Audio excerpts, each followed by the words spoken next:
કહી દઉં છું આજ પછી મારો ફોન ચેક કર્યો બસ કંટાળી ગયો છું તારી આ રોજની કચકચ થી. લે આખું ઘર તું રાખ, હું તો આવું પડ્યો. ક્યાં જાવ છો?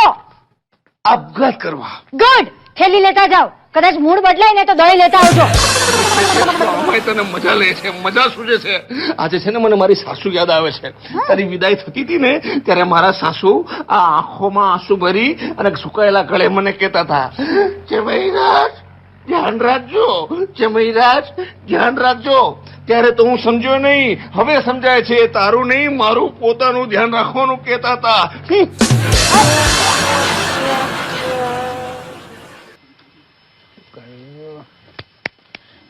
ઓ મજલાલ,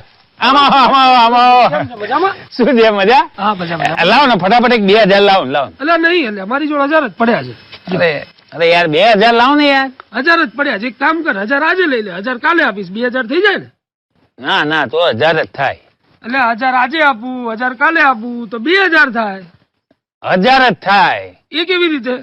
ગઈકાલના 1000 તો મેં વાપરી કાઢ્યા હોય ને. એ તારો હાથ રાખજો હું પાછો. લાવ ને યાર ફટાફટ. ના ના, તને એના માટે નથી દેવા મારે. અરે બાપા, ચાલ તો હું જાઉં. એ ઉભા રહો. બોલ બોલ. આપણી જોડે એક વાત બહુ જ ખાનગી છે, એમ? કોઈને કહેવા એવી નથી. મને કે ને, મને કે ને. કહું ને તો સમાજમાં ઇજ્જત જાય એવી છે. એટલે મને કે ને, પણ મને કે ને. 1000 આપો તો કહું. અલે 1000 હવે કે કઈ વાત છે? મારી પાસે આજે દારૂ પીવા માટે પૈસા જ નતા. Thank you.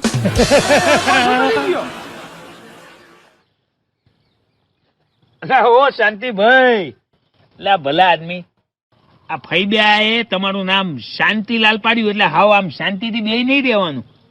શું ઉતરેલી કઢી જેવું મોં લઈને બેઠા તું ભલા આદમી? હા શું થયું? એટલે સુરેશ, હું વિચારું છું આપડા શું દાડા આયા છે. અને શું એક જમાનો હતો આપણો.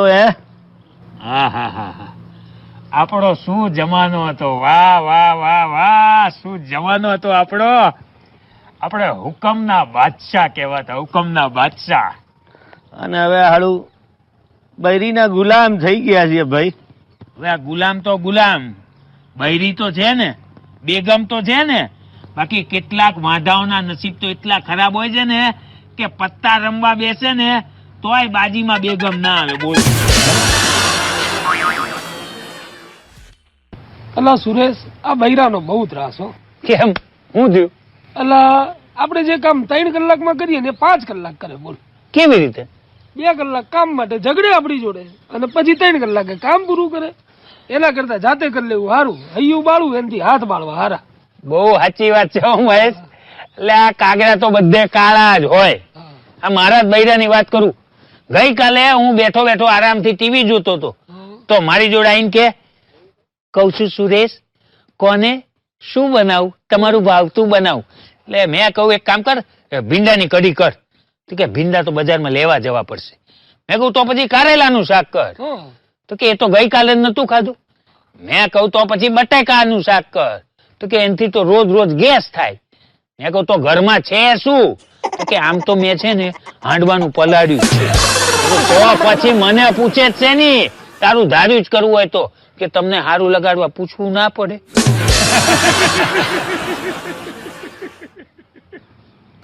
અરે શેઠ, થાક્યો બાપલિયા, થાક્યો.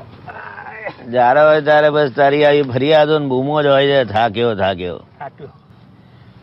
એ શેઠ, આ એક વાતનો જવાબ આલજો. સાચે સાચો આલજો. હા બોલ હવે. આ તમને મારા પર લગી રે ભરીસો લાગતો જ નથી. કેમ ભરોસો નથી?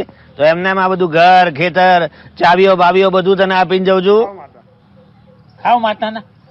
હે નાના ચાવીઓ આપીને તો જાવ છો, પણ એમાંની એકે ચાવી તિજોરીમાં લાગતી તો નથી. આ બધું ઠીક. હવે તારી વાતો તો આવીને આવી રહેવાની. મને પેલા એ કે આપણા ખેતરમાં પેલું ગાય ને વાછડું કોનું ફરે છે 2 દાડાથી? પેલી ગાય ને વાછડું ફરે છે? હા, કોનું છે? શેઠ, ગાય કોની છે એ તો ખબર નથી, પણ હા વાછડું કોનું છે એ ભરી કહી દઉં. એમ? હા તો કહી દે વાછડું કોનું છે? એ ગાયનું.